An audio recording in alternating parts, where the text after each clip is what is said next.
Good morning students and my dear friends. Today is 11th of December 2023 Monday. Lecture start करने से पहले अगर आपको बिजनेस स्टैंडर्ड और मिंट की पीडीएफ चाहिए तो आप इनकी रिस्पेक्टिव वेबसाइट्स पर लॉगिन कर सकते हैं। बेसिक वर्जन दोनों ही न्यूज़पेपर का सबके लिए फ्री है। इसके अलावा आप मुझे अदर सोशल मीडिया प्लेटफॉर्म्स पर भी ज्वाइन कर सकते हैं जहां पर आपको इकोनॉमी और फाइनेंस से रिलेटेड अदर अपडेट्स भी मिल जाते हैं। रिकमेंडेड प्ले स्पीड है इस वीडियो की 1.25x। Thought of the day is the purpose of human life is to serve and to show compassion and the will to help others.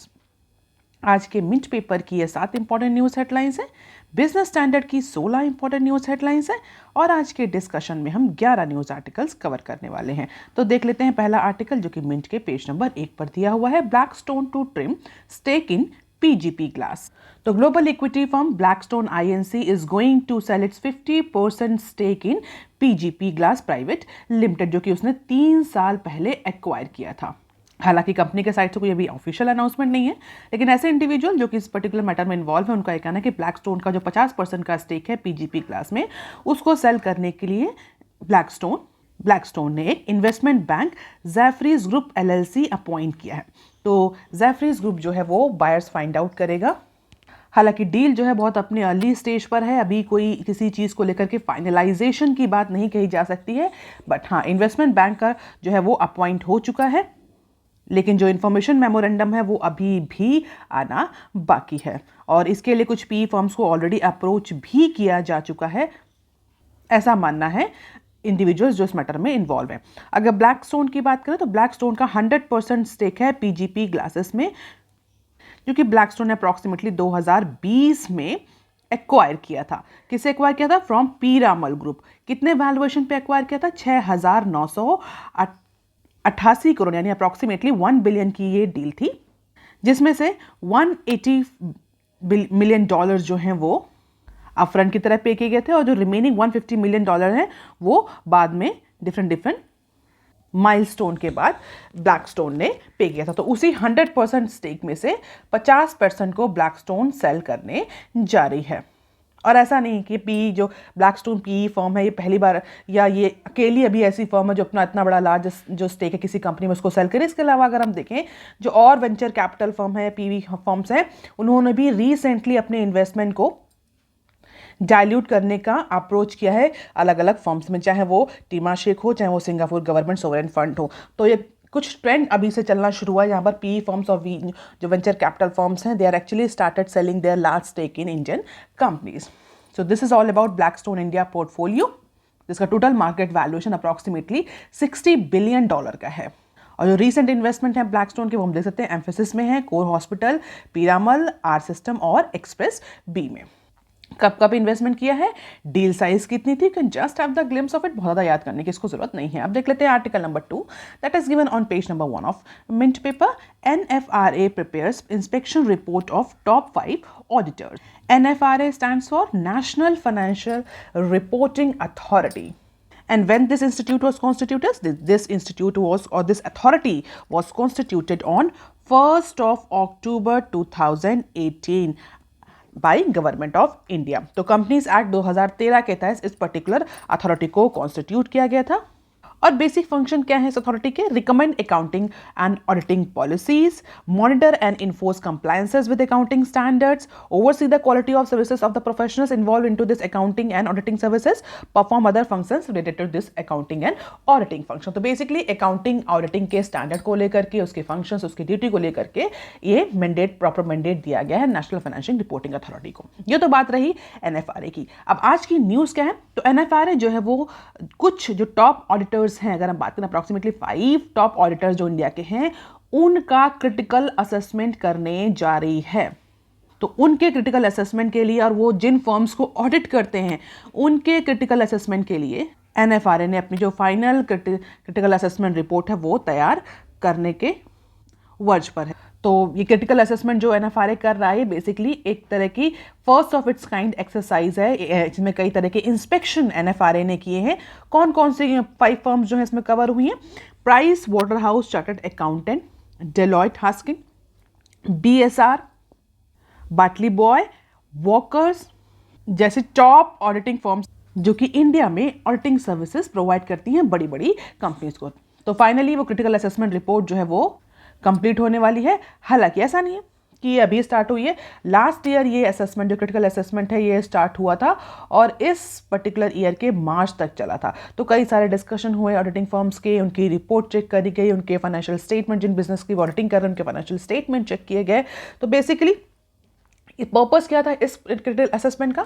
Idea ये था कि जो बड़ी बड़ी कंपनीज हैं वो किस तरह के स्टैंडर्ड फॉलो कर रही हैं, कितना टाइटली स्टैंडर्ड्स को, रूल्स को, रेगुलेशंस को फॉलो कर रही है, क्योंकि टॉप जो कंपनीज हैं वो बेसिकली एक लीगेसी क्रिएट करती हैं स्मॉलर फर्म्स के लिए, और ऑडिटिंग फर्म्स को एक अपॉर्चुनिटी भी दी जाए कि वो अपने एरियाज में इंप्रूवमेंट करें जहाँ जहाँ पर लूप होल्स हैं, और इसके अलावा जो लूपहोल सिस्टम में है उसको भी रिकवर किया जा सके, और इंडिया में अकाउंटिंग और कॉर्पोरेट ऑडिटिंग कल्चर जो है कॉर्पोरेट में उसको इंप्रूव करके इंटरनेशनल बेंचमार्क और इंटरनेशनल स्टैंडर्ड के अकॉर्डिंग बनाया जा सके। तो एनएफआरओ जो है वो अपनी रिपोर्ट जो है वाइंड अप करने वाली है।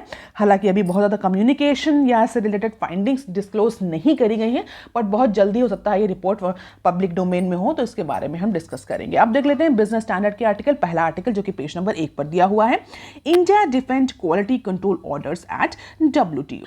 तो इंडिया ने लास्ट ईयर अपने कई सारे सेक्टर्स में बेसिकली एक्सपोर्ट इंपोर्ट को लेकर के नए कई सारे सेक्टर्स में क्वालिटी कंट्रोल ऑर्डर्स जो थे वो इंपोज किए थे, जहां पर इंडिया ने कई सारे प्रोडक्ट सर्विसेज के क्वालिटी बार्स को, क्वालिटी कंट्रोल को इंक्रीज कर दिया था। और उसको लेकर के इंडिया के जो कई सारे कंट्रीज जहां से इंडिया इंपोर्ट करता है कुछ उन प्रोडक्ट्स को जो कि इस सेक्टर्स में इन्वॉल्व थे, जैसे कि यूएस, कनाडा, ताइवान, कई सारे जो कंट्रीज थे उन्होंने कंसर्न रेज किया था इंडिया के इस क्वालिटी कंट्रोल ऑर्डर को लेकर के। कौन कौन से सेक्टर्स में इंडिया ने क्वालिटी कंट्रोल ऑर्डर्स जो थे वो इंपोज किए थे? Toys, chemical, information and communication technology products और ऑटोमोबाइल पार्ट्स। तो बेसिकली इन सारे सेक्टर्स में इंडिया ने क्वालिटी कंट्रोल, क्वालिटी बार्स के जो ऑर्डर्स थे वो इंपोज कर दिए थे। जनरली अगर हम देखें क्वालिटी कंट्रोल ऑर्डर अगर कोई कंट्री इंपोज करता है तो this is considered as non tariff barriers. जो अदर कंट्रीज होते हैं जो इंपोर्ट कर रहे होते हैं उस कंट्री में, वो इसको नॉन टैरिफ बैरियर की तरह मानते हैं, और इसी को लेकर के कई सारे कंट्रीज ने इंडिया के इस क्वालिटी कंट्रोल ऑर्डर पर अपना क्वेश्चन मार्क रेज किया था। तो इसी पर्टिकुलर क्वालिटी कंट्रोल ऑर्डर को लेकर के इंडिया ने WTO के जो फोरम है वहां पर अपने इस क्वालिटी कंट्रोल ऑर्डर को डिफेंड किया है, क्योंकि रिसेंटली इंडिया ने कई सारे सेक्टर पर इंपोज किया था। क्या कहा इंडिया ने? इंडिया का कहना है कि जो क्वालिटी कंट्रोल मेजर्स हैं, क्वालिटी कंट्रोल ऑर्डर्स हैं, ये नेसेसरी हैं क्वालिटी ऑफ प्रोडक्ट्स को इंश्योर करने के लिए और ह्यूमन, एनिमल, प्लांट हेल्थ को प्रिवेंट करने के लिए, उनके प्रोटेक्शन के लिए और डिसेप्टिव और माल प्रैक्टिसेस को रिमूव करने के लिए इस तरह के क्वालिटी कंट्रोल ऑर्डर्स जो हैं वो इंपॉर्टेंट हैं, ज़रूरी हैं इंडिया जैसे कंट्री के लिए। हालांकि जो अदर कंट्रीज, जो काउंटर पार्ट कंट्रीज से जिन्होंने ये एलिगेशन लगाया इंडिया पर, उनका ये कहना है कि इंडिया का जो स्टेटमेंट है that is not often entirely responsive. जो मेंबर कंट्रीज ने, जो इन कंट्रीज ने जिन्होंने कंसर्न रेज किया था, इन्होंने जो क्वेश्चंस उठाए थे इंडिया के क्वालिटी कंट्रोल ऑर्डर को लेकर के, उन क्वेश्चंस को इंडिया सेटिस्फाई ही नहीं कर पाया, रिस्पॉन्स उन पर नहीं कर पाया है। और धीरे धीरे इंडिया का अगर हम देखें तो इंडिया जो है वो स्पेसिफिक ट्रेड बैरियर्स लगाता जा रहा है, और कई सारे trade barriers India time to time impose करता जा रहा है, जिसकी वजह से इन कंट्रीज का इंपोर्ट जो है वो इंपैक्ट कर रहा है। अगर हम 2019 से देखें तो 19 मेंबर्स ने approximately 35 specific trade related concerns जो हैं वो STC जो हैं वो रेस किए हैं इंडिया के साथ में, जिसमें से मैक्सिमम जो है इंडिया के क्वालिटी कंट्रोल ऑर्डर्स से रिलेटेड है। हालांकि बहुत ज़्यादा सेटिस्फाई नहीं कर पाया इंडिया, लेकिन फिलहाल इंडिया ने ओवरऑल अपने जो क्वालिटी कंट्रोल ऑर्डर्स हैं उनको डिफेंड किया है WTO फोरम में, और इंडिया ने क्लियरली बोल दिया है कि these are not the barriers, not the not barriers, ये simply human, animal, plant health को इनके प्रोटेक्शन के लिए, डिसेप्टिव माल प्रैक्टिसेस को रिमूव करने के लिए, प्रिवेंशन के लिए और प्रोडक्ट क्वालिटी को इंश्योर करने के लिए। सो this is the India stand at WTO forum. And this is the claim by other member countries. They questions India's recognition of internationally accredited laboratories and difficult with foreign inspections, ऐसा मानना है other member countries का। तो ये सारे की points हैं, you can just have the glimpse of it. अब इसी के साथ और भी न्यूज़ हैं इंटरनेशनल रिलेटेड, जो इंटरनेशनल रिलेशन से रिलेटेड और इंटरनेशनल बिजनेस से रिलेटेड, जो कि हम अदर सेक्शंस में कवर करेंगे। अभी देख लेते हैं article number 4 that is given on page number 4 of business standard, और इसके साथ ही हम 2 और आर्टिकल भी डिस्कस करेंगे। India may by more oil from UAE after COP talks. तो जैसे कि हम सभी जानते हैं COP28 समिट चल रही है दुबई में, और इसी के साथ कई सारे कंट्रीज जो हैं वो उसके साइड लाइन भी अपनी बाईलेटरल मीटिंग्स भी कंडक्ट कर रहे हैं, और उसी कंटेक्स्ट में इंडिया ने भी कई सारी साइड लाइन्स में बाईलेटरल मीटिंग्स कंडक्ट करी है। यहाँ पर किस बाईलेटरल मीटिंग की बात हो रही है? इंडिया ने यूनाइटेड अरब एमिरेट्स UAE के साथ जो साइड लाइन डिस्कशन किया है with the on going COP28 summit in Dubai, उसके बाद सोर्सेस का ऐसा कहना है कि इंडिया जो है वो UAE से ऑयल इंपोर्ट को इंक्रीज कर सकता है। इट मींस इंडिया UAE से और ज्यादा ऑयल खरीद सकता है। अगर हिस्टोरिकली देखें तो हिस्टोरिकली UAE इंडिया का थर्ड लार्जेस्ट सोर्स था क्रूड ऑयल का, लेकिन 2022 जब से रशिया ने इंडिया को डिस्काउंटेड क्रूड ऑयल ऑफर करना शुरू किया है, उसके बाद से जो UAE से आने वाला इंपोर्ट है स्पेशली क्रूड ऑयल का, वो सिग्निफिकेंटली इंपैक्ट हुआ है, सिग्निफिकेंटली सफर्ड किया है।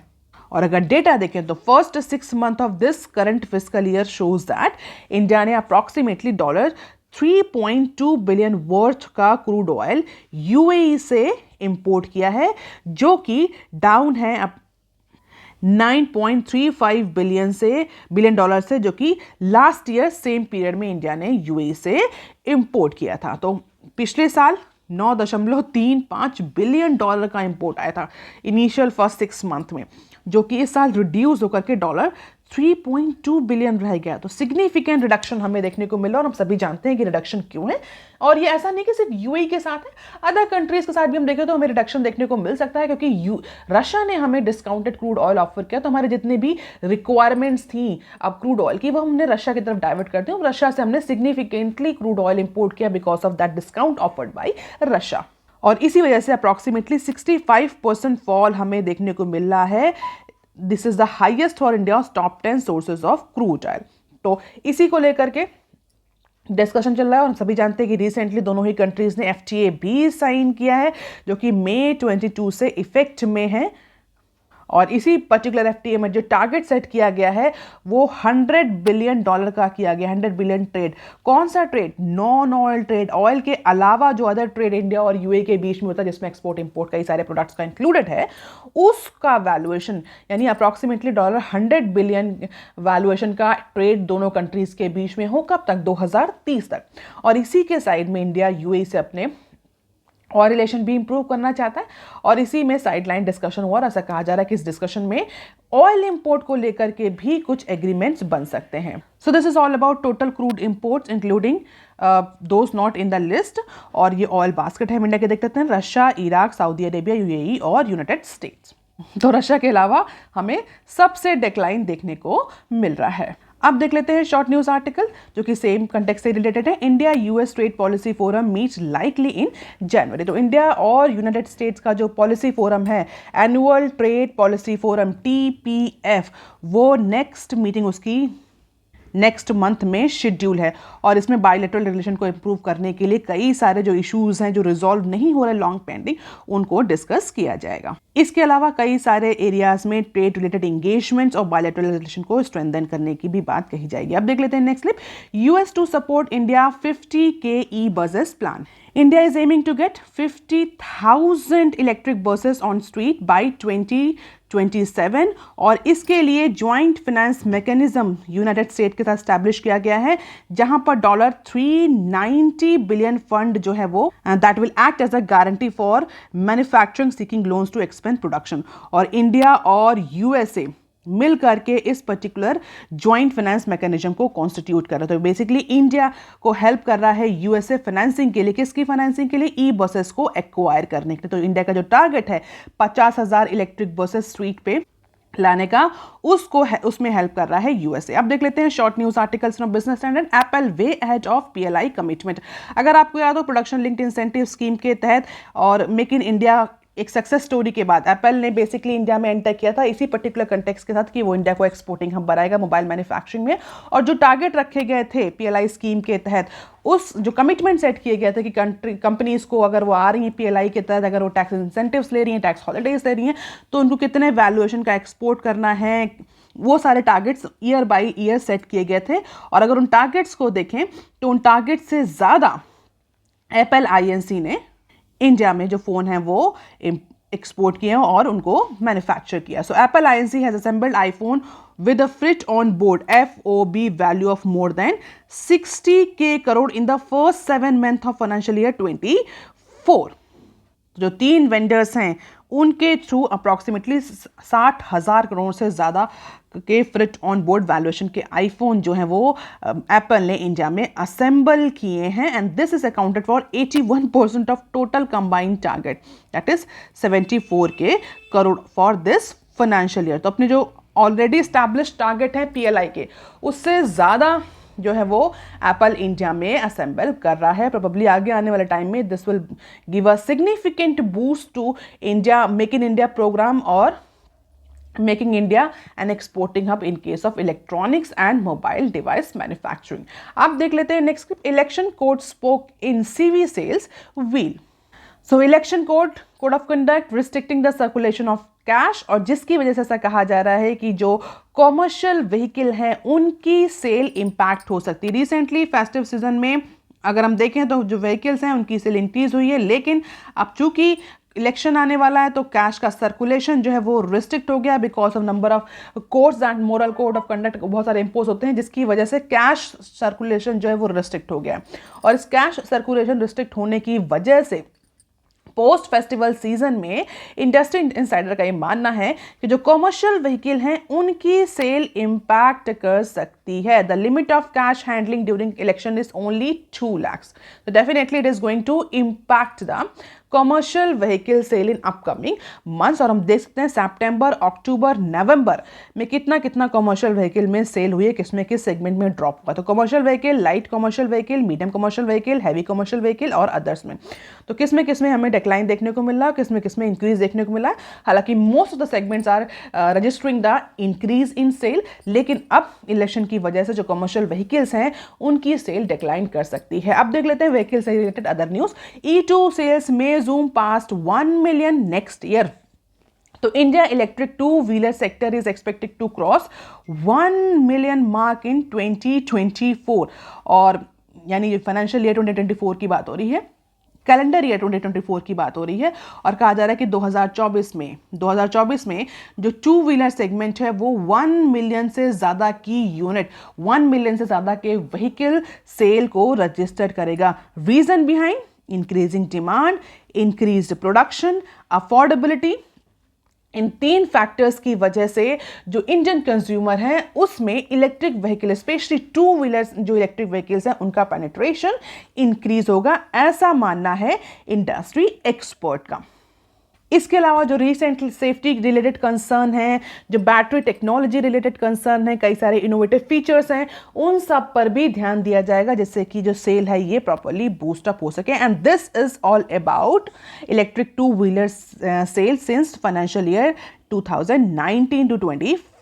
You can just have the glimpse of it। अब देख लेते हैं next clip. Viksit Bharat 47 blueprint near by ready, NITI CEO। तो NITI Aayog is in final stage of harmonising the reports from secretariat of sectoral groups to prepare the blueprint of Viksit Bharat 2047। ये क्या है? ये एक विजन डॉक्यूमेंट है जो कि इंडिया को डेवलप इकोनॉमी बनाने की लाइन में है। 2047 तक इंडिया को अप्रॉक्सीमेटली $30 ट्रिलियन की एक डेवलप इकोनॉमी के फॉर्म में बनाने का विजन रखा गया है इस विकसित भारत 2047 तक। अगर इंडिया की बात करें तो पिछले कई टाइम से इंडिया डेवलपिंग कंट्रीज की ही कैटेगरी में आता है। हालांकि उसको लेकर के बहुत सारे आर्ग्यूमेंट्स दिए जा सकते हैं, कुछ अगेंस्ट में, कुछ इंडिया उसके साइड में, लेकिन करंट गवर्नमेंट ने इस विजन डॉक्यूमेंट को फ्लोट किया है विकसित भारत 2047, जिसके तहत इंडियन इकोनॉमी को 30 ट्रिलियन की इकोनॉमी बनाया जाएगा और इंडिया को डेवलपिंग कंट्री के टैग से निकाल करके डेवलप कंट्री के टैग में लाया जाएगा।